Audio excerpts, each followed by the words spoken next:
Vamos orar por ele nesse momento também. Pai, em nome de Jesus, eu quero nesse momento pedir uma bênção também sobre a vida do teu filho, que o Senhor possa estar usando com poder e graça na exposição da sua palavra, Senhor.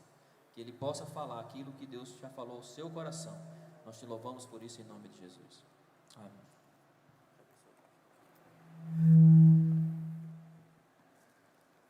Amém, graças e paz, amados.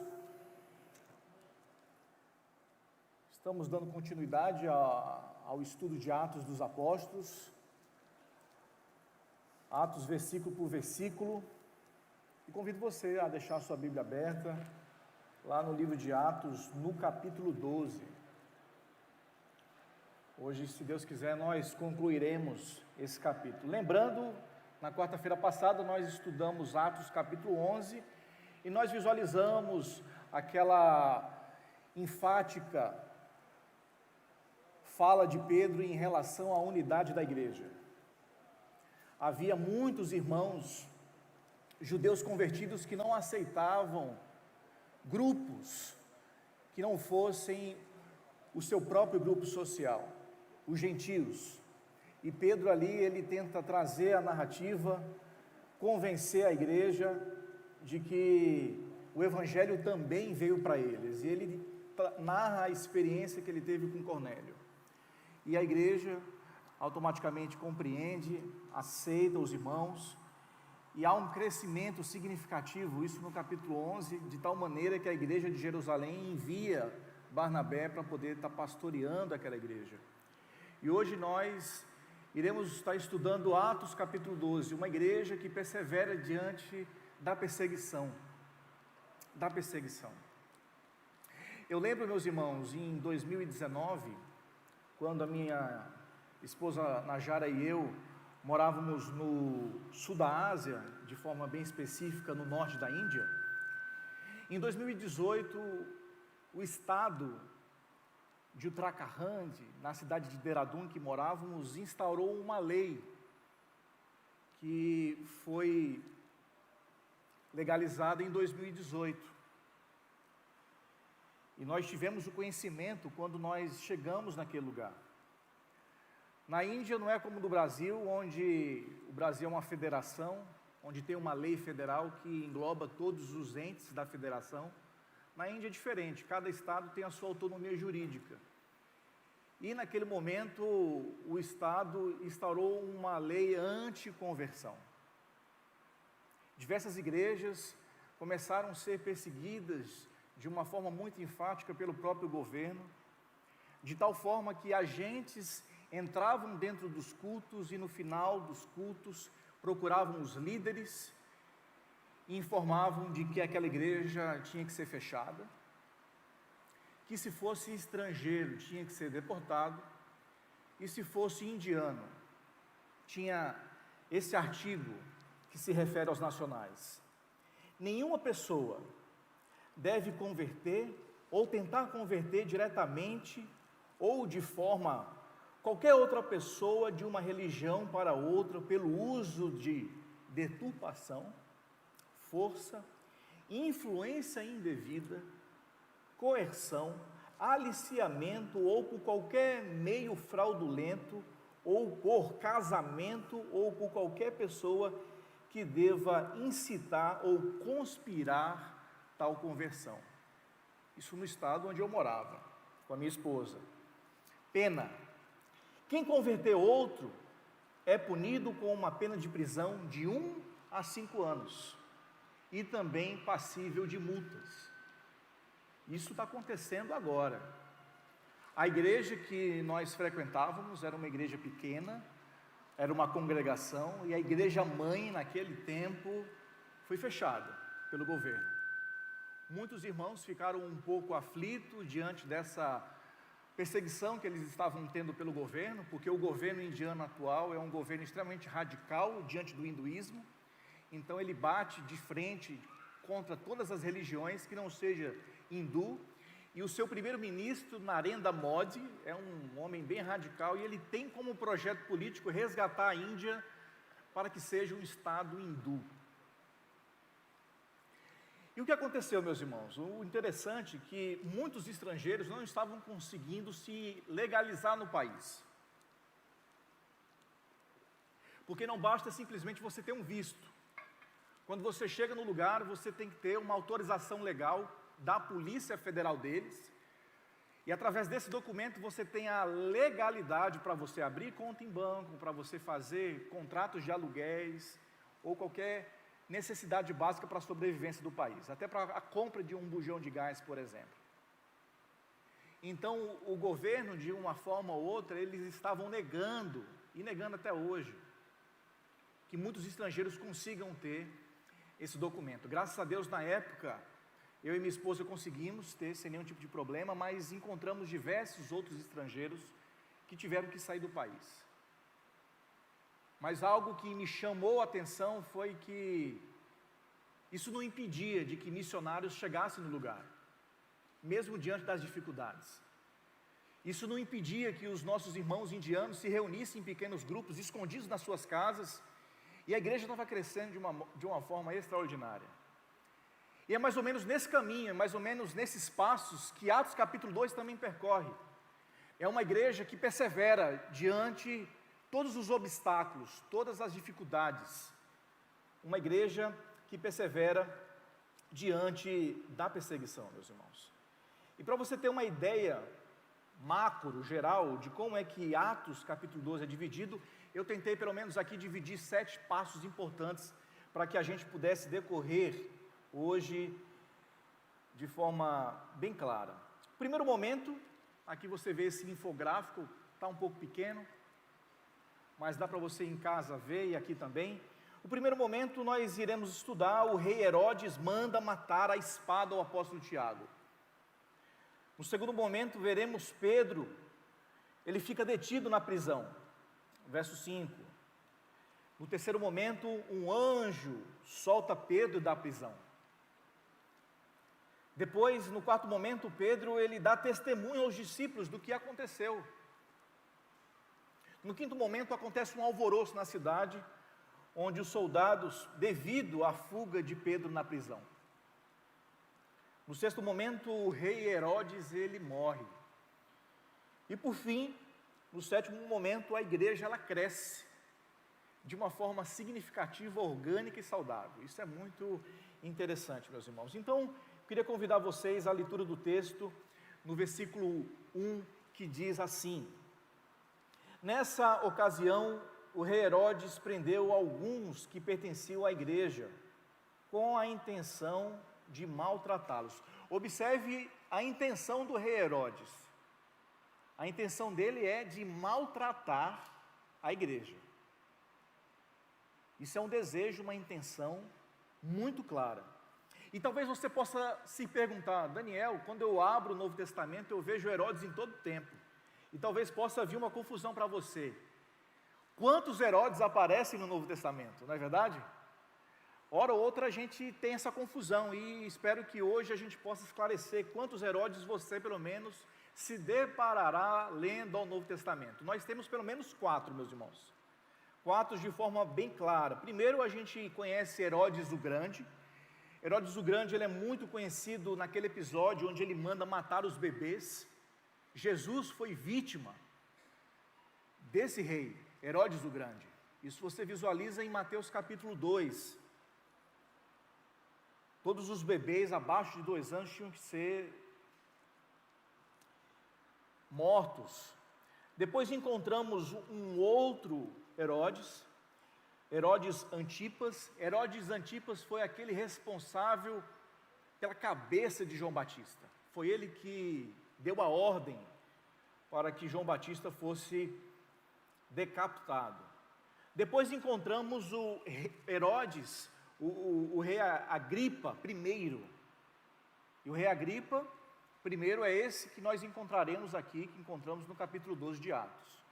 E tem o seu filho, Herodes Agripa II, que nós, lendo Atos dos Apóstolos, encontramos de forma muito clara o apóstolo Paulo tendo alguns diálogos com o rei Agripa. Nós encontramos isso no versículo 25 e no capítulo 25 e 26 de Atos dos Apóstolos. Então, para você ter uma ideia de quantos Herodes nós nos deparamos no Novo Testamento. É uma dinastia, na verdade, essa dinastia de Herodes. Talvez você possa ter essa confusão de entendimento, mas Herodes, por exemplo, ele é um rei, ele é descendente de judeu e ele tem uma autonomia em relação a questões de religião, especificamente a religião judaica, e sobre a lei de Moisés. Quem tem autonomia para julgar sobre esses assuntos é o rei Herodes.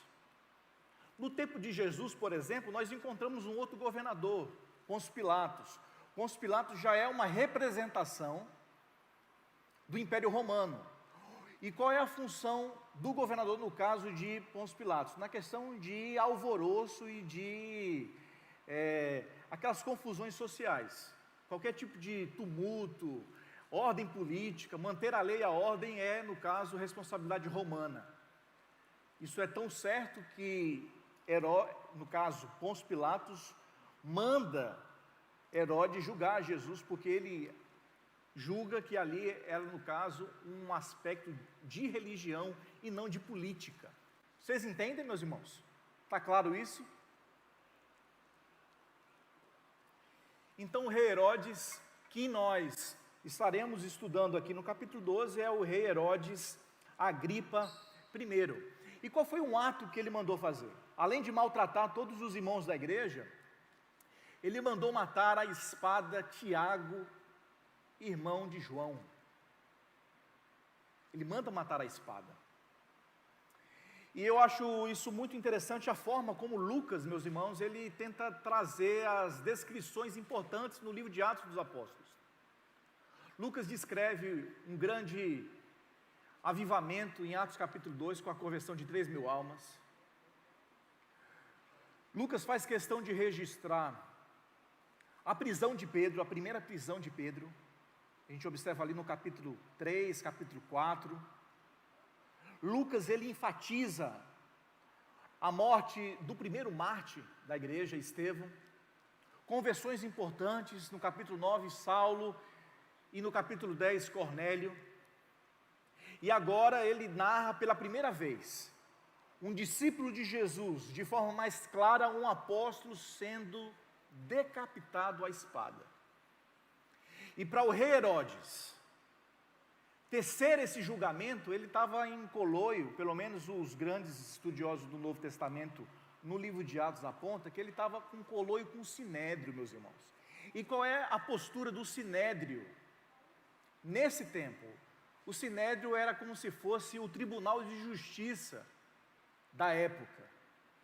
Então, era eles que traziam se ali havia um fundamento jurídico e de que a lei realmente cumpra para que aquilo possa ser sentenciado. O rei Herodes, ele tinha que ter essa conversação com o Sinédrio. E a morte de Tiago tem todo um fundamento dentro da lei para que ele venha a ser decapitado. Mas talvez, antes de mostrar essa legislação para vocês, lá no livro de Deuteronômio, talvez você possa ficar em confusão, porque nós encontramos também vários Tiagos no Novo Testamento. E quem é esse Tiago que foi decapitado? De uma forma abrangente para os irmãos compreenderem, quantos Tiagos há no Novo Testamento? Pelo menos nós encontramos 4, meus irmãos. Ao momento que você for ler a Bíblia, no Novo Testamento, você se deparar com 4 Tiagos. E aqui nós nos deparamos com 5, porque temos o Tiago da mídia também. Não é verdade? Então, 4 tipos de Tiagos. Primeiro, Tiago, irmão de Jesus.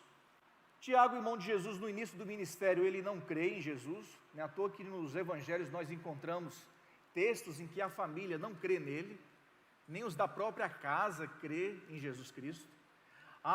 Tiago, irmão de Jesus, ele vai ter uma proeminência maior depois da morte e ressurreição de Jesus Cristo e no andamento de Atos dos Apóstolos.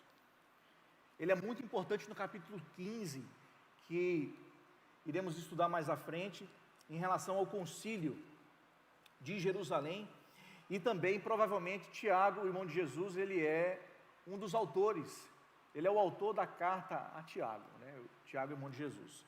Nós encontramos 2 apóstolos com o nome de Tiago, um, Tiago, filho de Zebedeu, e o outro, Tiago, filho de Alfeu. Tiago, filho de Alfeu, nós não encontramos muitas referências biográficas a seu respeito. Entretanto, esse Tiago que foi decapitado aqui é Tiago, filho de Zebedeu, irmão de João. É esse Tiago que foi decapitado, Tiago, apóstolo de Jesus. Certo? Como eu falei para vocês, para que o rei Herodes pudesse sentenciar que ele viesse ser morto à espada, eu queria que a mídia pudesse colocar Deuteronômio capítulo 13, nós vamos ler do versículo 12 ao versículo 15. Deuteronômio capítulo 13, do verso 12 ao verso 15. É o fundamento jurídico para a sentença de Tiago, o apóstolo. Deuteronômio capítulo 13, do versículo 12 ao versículo 15.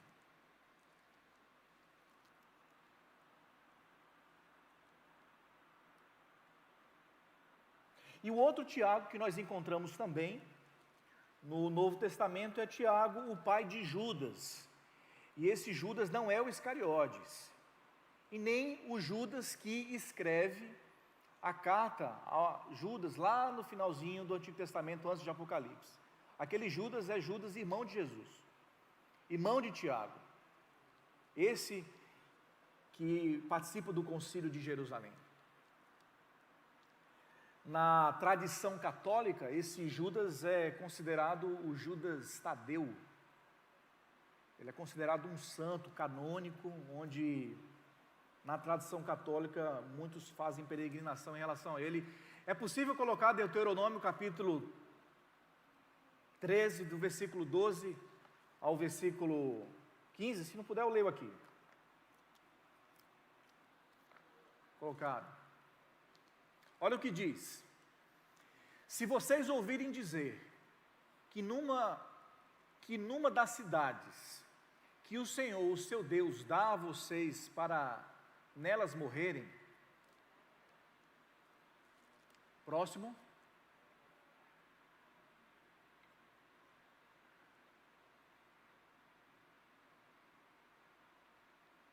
Deuteronômio 13, versículo 12 a 15.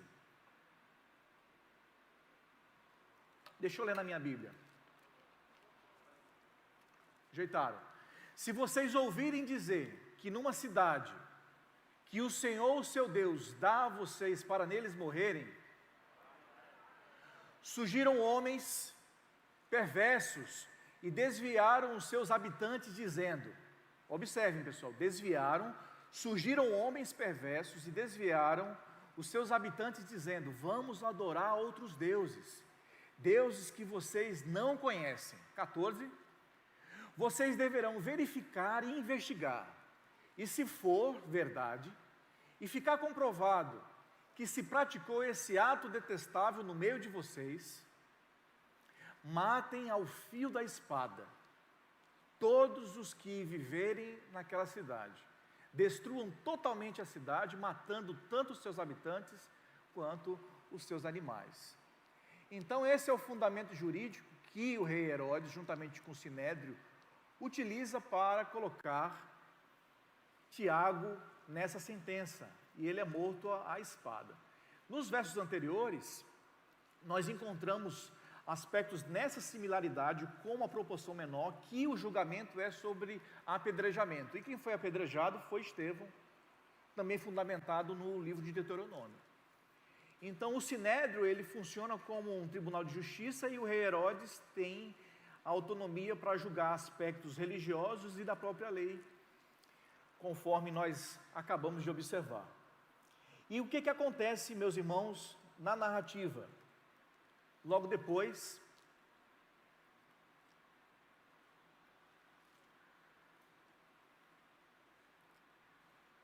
podem colocar para mim? Deixa eu voltar. Pedro é preso. Isso a gente observa a partir do versículo 3 ao versículo 5. Olha só o que diz a palavra de Deus, gente. Vendo que isso agradava aos judeus, prosseguiu prendendo também Pedro durante a festa dos pães sem fermento. Eles estavam no período da Páscoa. Então, olha só esse destaque em vermelho. prenderam também Pedro, porque isso agradava aos judeus. Então, isso tem todo um fundamento do Sinédrio participando dessa sentença. E talvez você pergunte, Daniel, por que Pedro não foi julgado de imediato? O próprio texto ele aborda. Tendo prendido,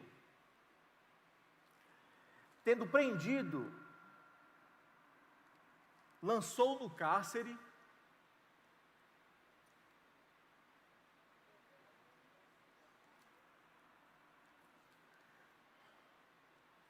acho que colocaram uma outra versão aí.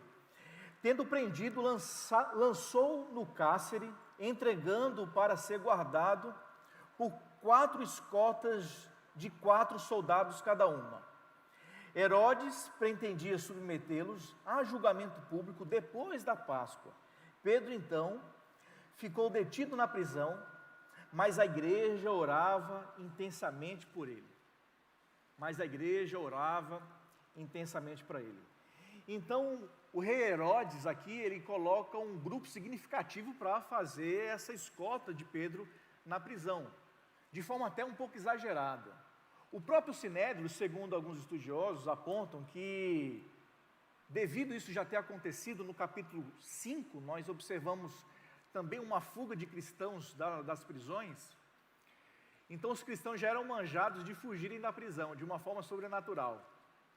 Então, eles colocaram uma escolta significativa, repleta aí de 16 soldados, mas isso não foi o suficiente.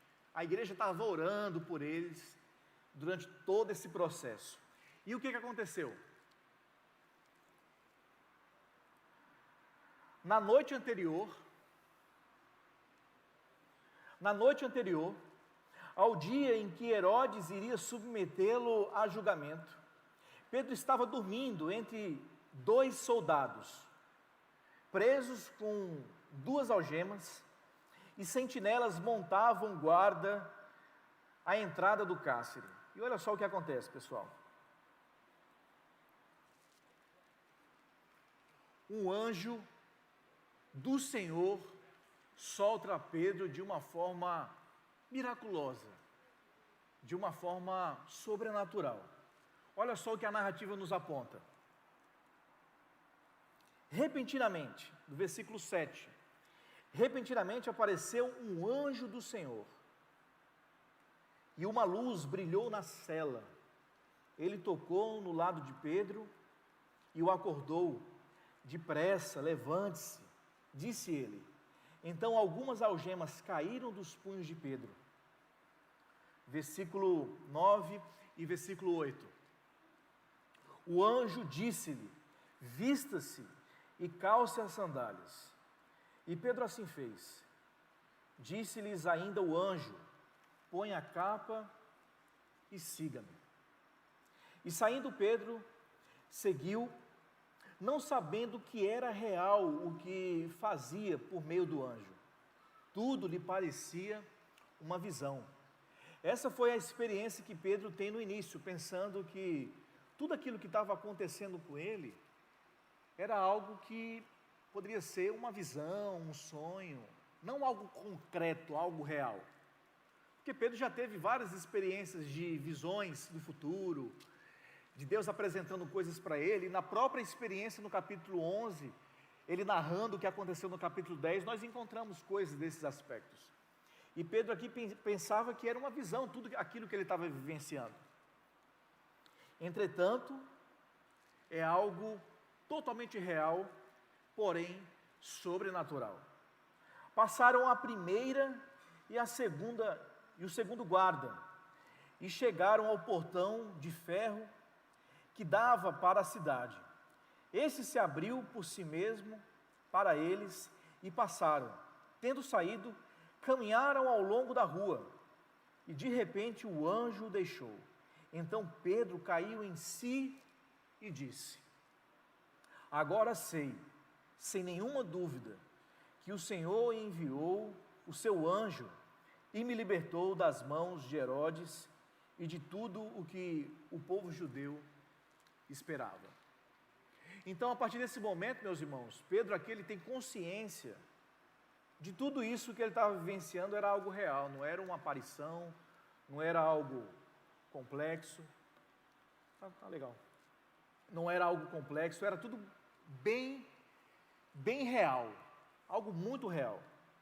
Eu acho interessante um reformador, João Calvino, comentando esse texto, ele diz algo da seguinte forma: Deus, através da sua soberania, ele poderia teletransportar Pedro do cárcere até o ambiente onde os irmãos estavam em oração. Ele poderia fazer isso.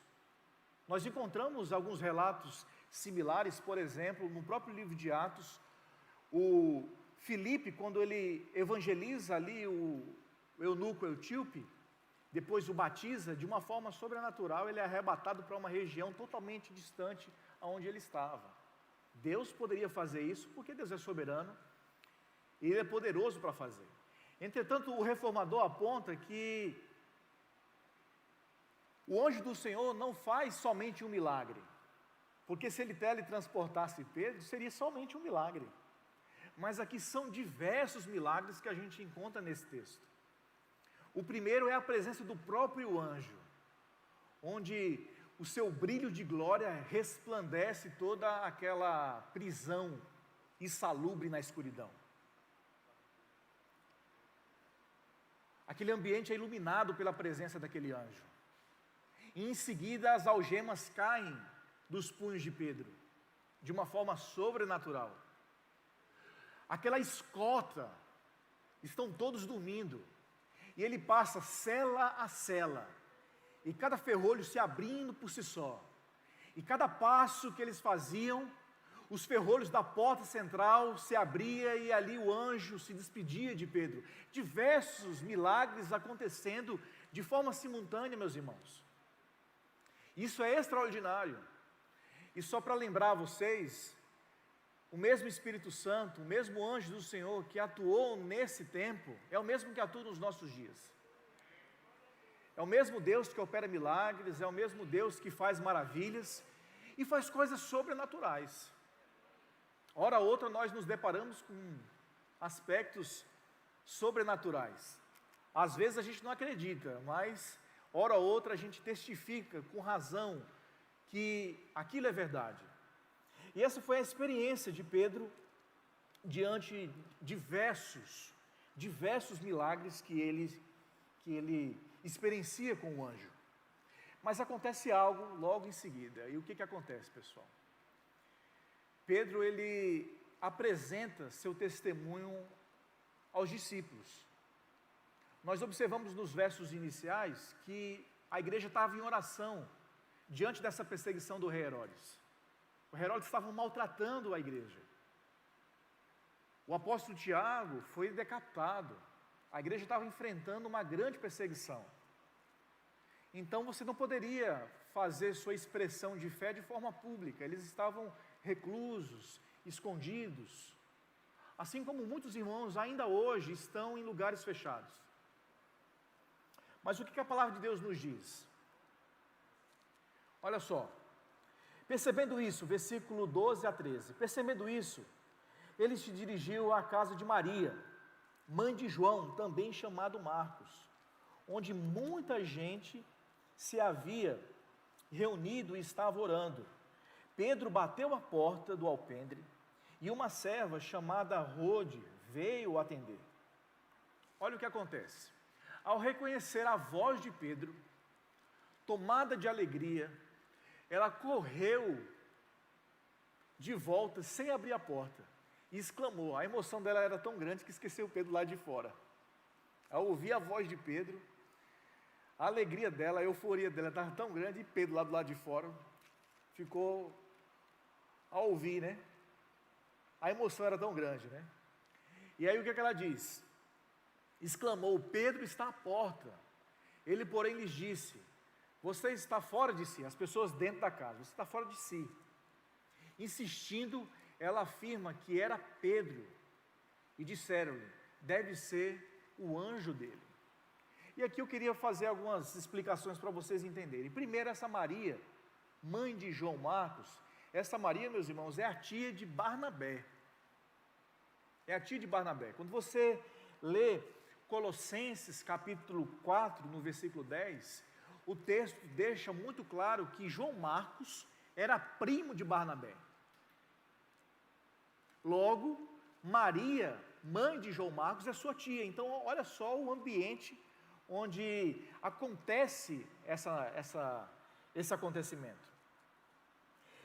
E na cultura judaica, os judeus, eles criam nos anjos da guarda. Isso é uma crença muito comum dentro do judaísmo, crer no anjo da guarda. Isso é tão comum que, hora ou outra, nós encontramos nos Salmos esse tipo de citações. Por exemplo, o Salmo 91, há com muita clareza que Deus dá ordem a anjos a seu respeito, protegendo, trazendo livramentos. Isso é tão certo que o diabo, na tentação com Jesus, ali no pico do templo, do cenáculo do templo, quando ele fala, jogue, porque aí usa o Salmo 91, pois Deus dará ordem aos anjos a seu respeito. Isso é uma crença muito forte dentro do judaísmo, eles crendo em anjos da guarda. E no Talmud judaico, eles creem que os anjos que fazem a guarda da pessoa, eles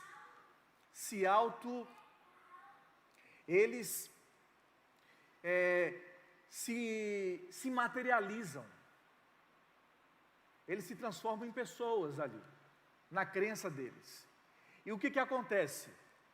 Essa transformação em pessoa, na crença do Talmud judaico, é como se fosse a aparição daquele que o anjo guarda.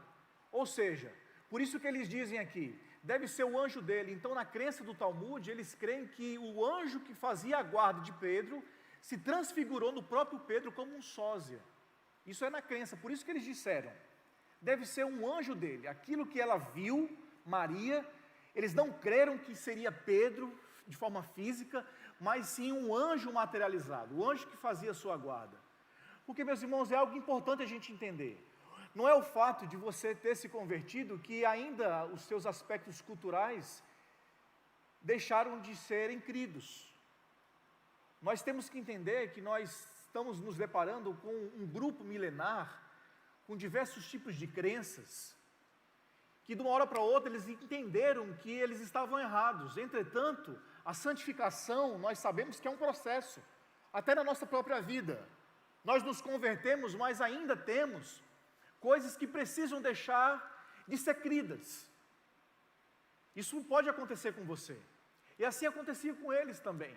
Eles tinham crenças de coisas, de que anjos se materializavam. Eles disseram, não, isso aí deve ser Pedro, deve ser um anjo dele.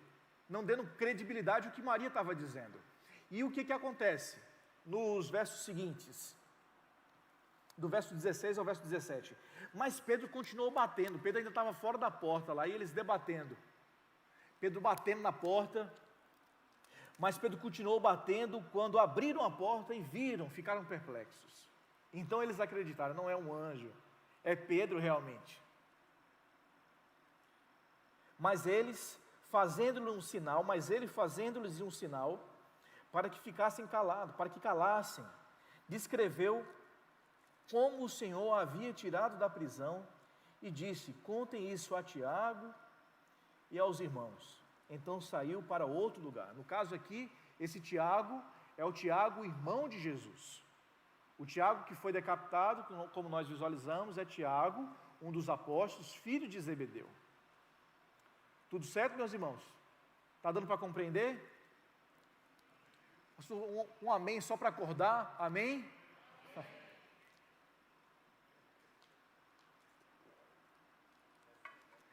Aí o que acontece depois dessa narrativa? Pedro narra sua experiência com o anjo, as pessoas acreditam que realmente era ele, não era uma aparição de anjo, mas agora acontece um alvoroço entre os soldados, por causa da fuga de Pedro. Um alvoroço gigantesco. E o que aconteceu? Herodes, ele fica extremamente revoltado, né? De manhã, não foi pequeno o alvoroço entre os soldados, quanto ao que tinha acontecido a Pedro. Verso 19. Fazendo uma busca completa e não encontrando, Herodes fez uma investigação entre os guardas e ordenou que fossem executados. Olha só a crueldade do rei Herodes. O fato dos soldados, na crença dele, ter permitido que Pedro fugisse, ele foi sentenciado, esses guardas foram sentenciados à morte. Mortos à espada. Depois Herodes foi à Judeia e para Cesareia e permaneceu ali durante algum tempo. Então, esses 16 soldados que estavam ali fazendo a guarda de Pedro, naquela prisão, é executado, e não sabia o rei Herodes que, na verdade, meus irmãos, ali foi uma ação sobrenatural do nosso Deus sobre a vida do seu servo, o apóstolo Pedro. Não sabiam eles. E qual foi o resultado? Algumas coisas acontecem. Quando a gente começa a analisar o verso 20, o rei Herodes é morto, de uma forma também bem complexa. Observe comigo o texto, versículo 20. Ele estava cheio de ira, rei Herodes, contra o povo de Tiro e de Sidom. Contudo, eles haviam se reunido e procuravam ter uma audiência com ele. Tendo conseguido o apoio de Blasto, homem de confiança do rei, pediram paz, porque dependiam das terras do rei para obter alimentos. Meus irmãos, eu fiz esse destaque em amarelo para você de casa que está ouvindo e para vocês aqui, porque tem um detalhe que é muito importante a gente entender na narrativa do livro de Atos. A ordem como Atos está exposto na Bíblia não quer dizer que é uma ordem cronológica. Nós observamos no capítulo 11, que houve uma grande fome na Judeia. E a igreja de Antioquia fez o quê? Reuniu os seus membros e eles ofertaram de uma forma muito generosa e muito solidária para que os irmãos que estavam passando por privações, por fome, fossem supridos. E esses donativos foram dados através da vida de Barnabé. Eles levaram esses donativos para os irmãos através de Barnabé e de Saulo. Os historiadores apontam que essa fome aconteceu logo depois, Herodes já tinha falecido antes. E depois da morte de Herodes, que essa fome devasta toda aquela região da Judéia, da Pérea, daquelas regiões, e a igreja de Antioquia vai de uma forma significativa ali operar e ajudar. Então não quer dizer que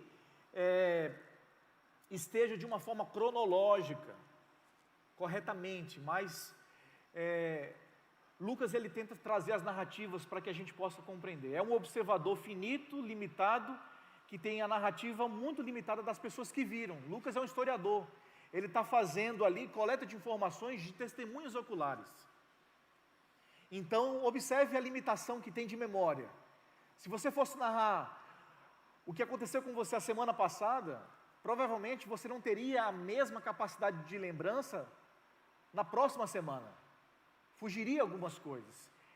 Se a gente trouxesse um relato hoje desse culto, se cada um que fosse escrever, escreveria totalmente diferente se fosse fazer essa mesma narração nas próximas semanas. Então observe um historiador tentando trazer narrativas. Tem muitas limitações. Isso não está de uma forma cronológica. Aí o que acontece, pessoal, no texto?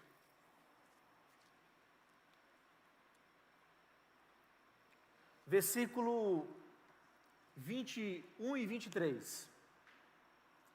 No dia marcado, Herodes, vestindo seus trajes reais, sentou-se em seu trono e fez um discurso ao povo.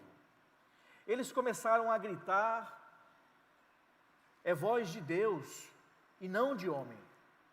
Visto que Herodes não glorificou a Deus, imediatamente o anjo do Senhor o feriu, e ele morreu comido por germes. Comido por germes. Eu acho muito interessante quando a gente faz as análises históricas, o historiador Joséfo do primeiro século, ele não é cristão, não tem nenhum tipo de compromisso com o cristianismo, é um judeu, e ele faz descrições históricas a esse respeito. Ele fala que Herodes Agripa I foi ao encontro do imperador romano Cláudio, pois haveria ali as festas dos jogos, onde era muito comum a aparição pública e os discursos públicos para abrirem os jogos. E o que o historiador Joséfo narra? Que Agripa I, ele coloca uma roupa sacerdotal, que era toda revestida de prata, de tal forma que quando bateu a luz sobre aquela roupa, ele ficou tão iluminado, de tal forma que a multidão confundiu ele como uma divindade, dizendo: é Deus que está falando, não é um homem. E Herodes, de alguma maneira, meus irmãos, colocou isso dentro do coração e fez daquilo uma verdade. Isso aqui é muito complexo. Uma coisa, isso vale a pena que vocês entendam isso, uma coisa é você idolatrar algo, outra coisa é você ser objeto de idolatria. Vocês entendem essa diferença? Uma coisa é você ser idolatrado, você idolatrar algo. Outra coisa é você ser objeto de idolatria. Deus não divide a sua glória com ninguém. E Ele se ira diante de tudo e diante de todos aqueles que querem entrar no seu lugar. Quando a gente observa o livro de Atos, lá no capítulo 14, Paulo e Barnabé em Listra, eles são confundidos com divindades e se tornam objeto de idolatria. Meus irmãos, eles ficaram tão aflitos, isso veremos em Atos 14, que eles rasgam as suas roupas de temor, para não serem consumidos. O que aconteceu aqui? De uma forma sobrenatural, um anjo do Senhor fere Herodes Agripa I, e ele morreu comido por germes. O historiador Joséfo retrata que Herodes ficou agonizando durante 5 dias, e logo depois, o seu corpo trouxe um cheiro de podridão tão horripilante, que o amontoado de pássaros fazem companhia a ele. Talvez esses pássaros poderiam ser abutres, comendo aquela carne podre com germes. Então essa é a descrição bíblica que temos, e a história comprovando que aquele fato é realmente verdade. E o que acontece logo depois, pessoal? E aqui nós estamos chegando praticamente ao fim desse capítulo, do capítulo 12. É algo que sempre acontece, crescimento da igreja. A igreja cresce, Everton, de uma forma orgânica, de uma forma natural, de uma forma saudável. A igreja cresce. Olha só o que o texto bíblico fala do versículo 24 ao versículo 25, meus irmãos. Entretanto, a palavra de Deus continuava a crescer e a espalhar-se. Tendo terminado sua missão, Barnabé e Saulo voltaram de Jerusalém, levando consigo João, também chamado Marcos. Então a igreja cresceu aqui. É aquilo que nós conversamos na quarta-feira passada. Perseguição não vai resultar na vergonha da igreja ou na diminuição dela. Pelo menos o retrato bíblico que nós encontramos é que onde há perseguição, há crescimento significativo. Onde há perseguição, há crescimento significativo. Era impressionante. Lá na Índia, quando essas leis estavam sendo aplicadas pelos agentes dos estados, hora ou outra, quase uma vez por mês, chegavam missionários novos, infiltrados nos lugares para poder desenvolver seus trabalhos. É bem verdade que em outros estados, através de outras leis, eles eram deportados, tanto católicos quanto protestantes. Mas algo é que a igreja sempre crescendo e sempre se fortalecendo. Amém, meus irmãos? E aqui, lendo esse texto, estudando esse texto com vocês, nós aprendemos pelo menos 3 coisas, e essas 3 coisas eu quero refletir para que a gente possa aplicar no nosso coração. O primeiro é que a sua devocionalidade não o livrará do sofrimento. A sua devocionalidade não o livrará do sofrimento. Hora ou outra eu escuto pessoas dizendo, glória a Deus que nós estamos aqui intactos, ninguém morreu da minha família, ninguém foi infectado, isso é fruto da nossa oração. Meu irmão, eu creio no poder da oração, mas não é a sua oração que vai impedir de você falecer, da enfermidade chegar na sua casa, do desemprego bater a porta e do sofrimento lhe esbofetear a face. Não é. Nós observamos um apóstolo sendo decapitado à espada. Nós encontramos um outro apóstolo sendo preso. Nós encontramos uma igreja sendo maltratada. E às vezes você está passando por um sofrimento, mas você não está em pecado. Você tem uma vida íntima com Deus. A sua devocionalidade é sadia. E hora ou outra o sofrimento lhe alcança de uma forma sobrenatural. E é aí que nós temos que descansar em Deus. Deus é soberano e sabe todas as coisas. Ele é soberano. Observe, temos vários irmãos que hoje descansam no Senhor. Vamos fazer aqui homenagens, vamos orar pelos familiares sexta-feira. Muitos irmãos nossos, que temos comunhão com eles.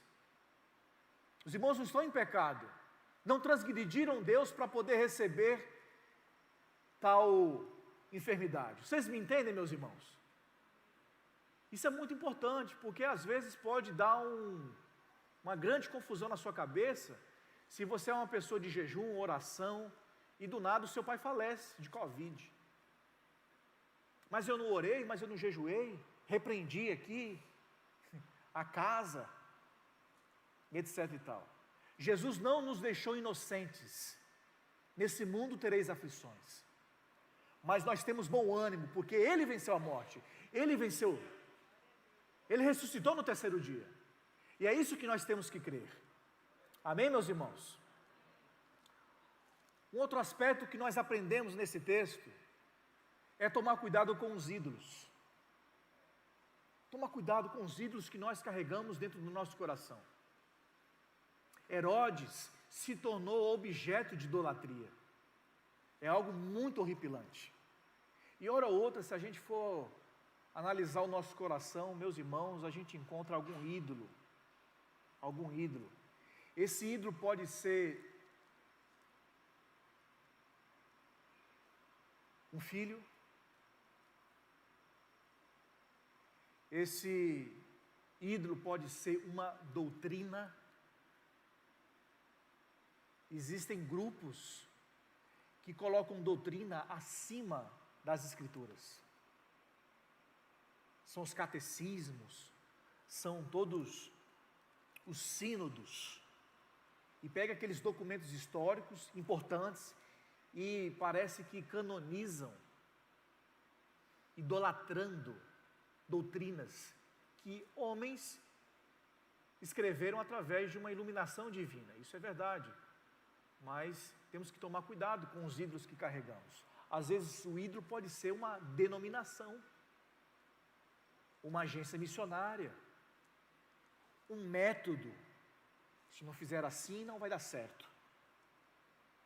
São ídolos que hora ou outra nós nos deparamos no decorrer da vida. E meus irmãos, tudo aquilo que você coloca no lugar de Deus, isso não é nada bom. Por isso, sondem os seus corações. E se tiver algum ídolo, meus irmãos, se arrependam e clamem a Deus para que Ele possa preencher esse vazio. Os irmãos me entendem? Amém? E para encerrar,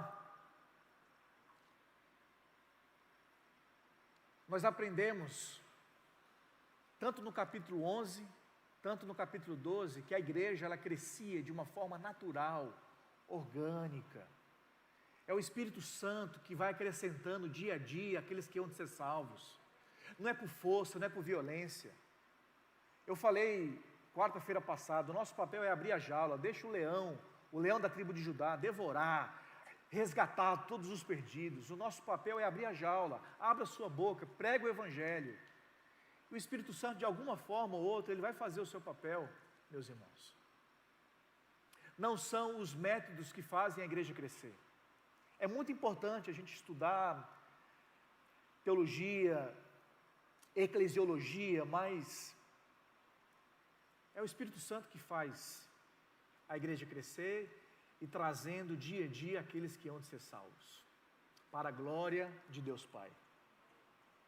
É sábado nós veremos um pouco desse crescimento que Deus faz. Pessoas de forma pública confessando que agora a sua vida pertence ao Cordeiro, a Jesus. A Jesus, meus irmãos. Então são essas lições que a gente aprende nesse capítulo 12 de Atos. Uma igreja que persevera mesmo diante das perseguições. Vamos ficar de pé? Vamos orar?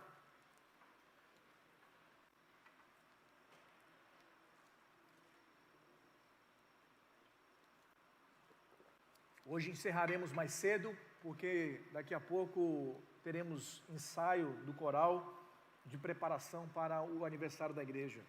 Então, convido vocês a participarem das atividades desse final de semana. Você que ainda não enviou a foto do seu ente querido, que hoje descansa do Senhor, envia. Vamos ter um momento aqui muito bonito de oração pelos familiares e de homenagem pelos nossos irmãos que partiram. Amém, meus irmãos? Vamos orar? Deus Pai, nós queremos te agradecer.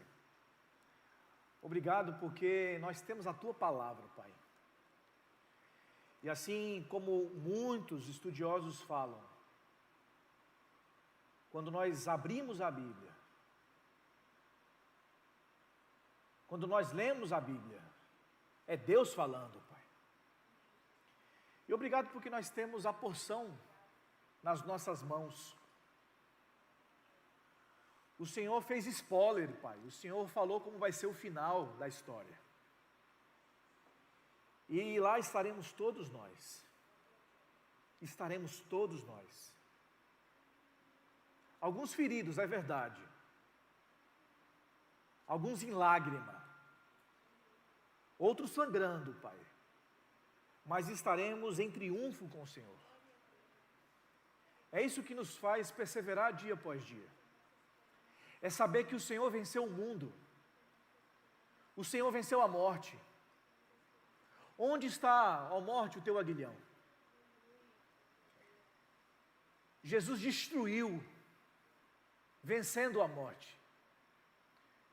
E hoje Ele vive, glória a Deus por isso, meus irmãos. Jesus está vivo. E Ele voltará e buscará a sua igreja. Para a honra e glória do Senhor, Pai. De forma especial, nós queremos colocar todos os nossos irmãos presentes, os nossos irmãos que compartilham conosco através da internet. Pai Celestial, que o Teu Santo Espírito possa visitar cada um deles, Deus, trazendo consolo, trazendo conforto, trazendo alegria, pois só o Senhor pode trazer a verdadeira alegria. Obrigado porque nós temos a Ti a recorrer, nós temos a Ti a abrir o nosso coração, e nós temos a Ti a descansar todos os dias. Nos ajuda dia após dia, nos dando perseverança para dar o próximo passo, Pai. Muito obrigado. Nos leva para as nossas casas, nos livra do mal e que o amor de Deus, nosso Pai, a graça salvadora do nosso Senhor Jesus Cristo, a comunhão e as consolações do Espírito Santo de Deus esteja sobre todo o povo espalhado na terra, hoje e todo sempre. Amém, amém, amém. Deus abençoe, meus irmãos. Nos encontraremos no aniversário da igreja. Amém? Até sexta-feira, em nome de Jesus.